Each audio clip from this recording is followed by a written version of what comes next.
JR 東海は今日、東海道新幹線の東京名古屋間が始発から終日運休しています。名古屋新大阪間が大幅に本数を減らし、各駅停車のこだまを1時間あたり上下線それぞれ2本程度、普通車を全席自由席にして運転し、山陽新幹線との直通運転は取りやめています。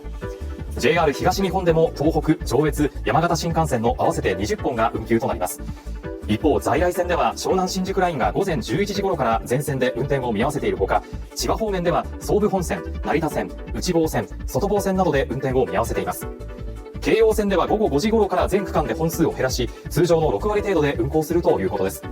東京メトロ東西線でも午前10時半頃から東陽町駅から西船橋駅間で運転を見合わせていて、風が弱まり安全が確認できれば今日中に運転を再開するということです。